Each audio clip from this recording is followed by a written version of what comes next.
I am Anisha, a 3D designer with the Clo India team. In this workshop, I'm going to show you how to create a simple environment using HDRI. As the name suggests, HDRI means High Dynamic Range Image. Dynamic range is the amount of data about the brightness of this image. In short, these images help us illuminate a scene in a CG environment. So let's go ahead and see how we can use these HDRI to create environments for our Clo projects. Our first step would be to add an avatar with a pose. Make sure to choose a pose which is keeping in mind your environment, whether it's a street view, indoor view, or a landscape. A pose which complements the environment would help in making it look more natural. Then I'm going to switch on the render view to be able to add the HDRI. In the lighting properties, there are different light options. Under the dome light, there is environment map, and that is where we're going to place our HDR image. There are a bunch of different websites which offer high quality HDR images free of cost. A HDR image of size 2K is suitable for a Clo project. A high size would just make your Clo file heavy. So now you can see that the HDR image is lending its lighting to this scene over here, but we cannot see the HDR image itself. So for that, we need to click on the show option over here, and now we are able to see the HDR image on the background. But it is not proportional to the avatar, so that we need to scale it down to match the avatar. For that, I'm going to go to the camera properties and increase the field of view.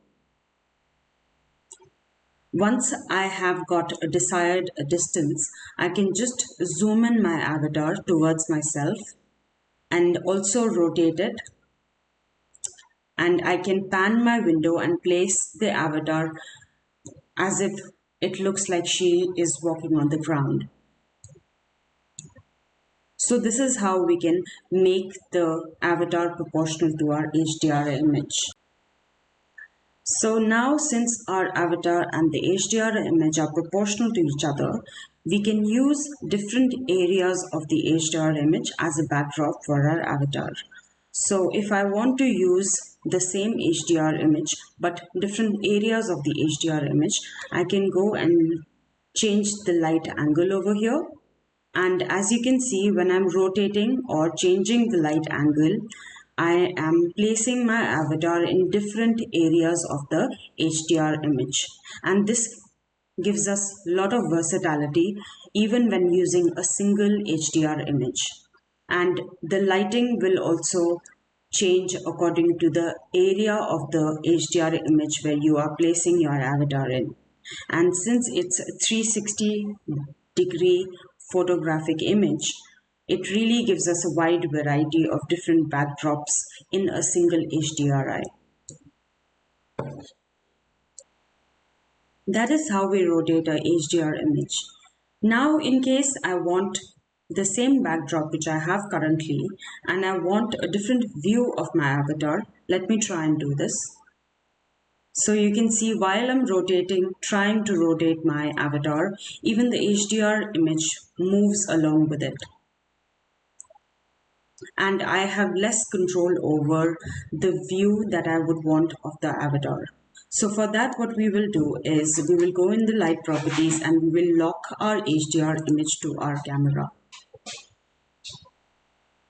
Once I have locked the HDRI to the camera over here, and now if I try to rotate my 3D window, you can see the backdrop still remains the same, but I have more control over how I can position the avatar. So this is really helpful when you want to change the view of your avatar, but keeping the backdrop same. Once you have explored around the HDRI and now you have your avatar with a perfect backdrop, you can also attach it to a physical camera, and you have all the properties of a physical camera over here. So you can change the ISO, shutter speed, etc. if you require it. So it's like photo shoot on a cloudy day. If you require more brightness in this image, you can change the ISO and it will also change the brightness over here. So you can make these changes if it is required. If you want a zoomed in shot of this view, you can still use your field of view over here and get a zoomed in shot of this view.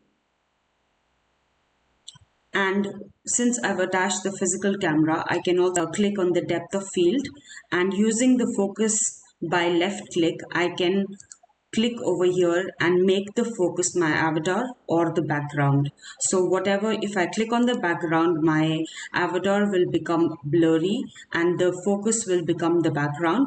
And if I click on my avatar over here, my avatar will become the focus and the backdrop will become blurry.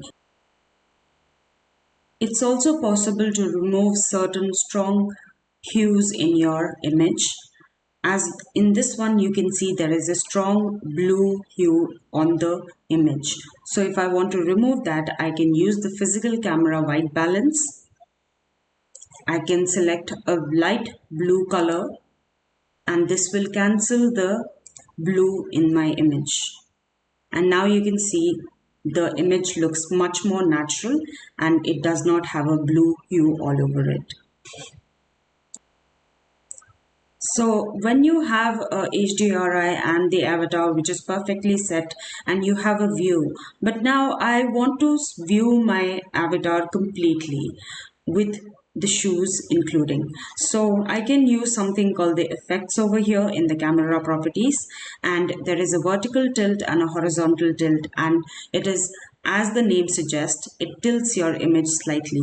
So I will use the vertical tilt over here, and you can use them in a positive or a negative value, and I just need to make very small changes. So I'm just going to do 0.1, and you can see it tilted my image, and now I can see the shoes of my avatar. So this is what it does, very minor changes without actually upsetting the entire scene.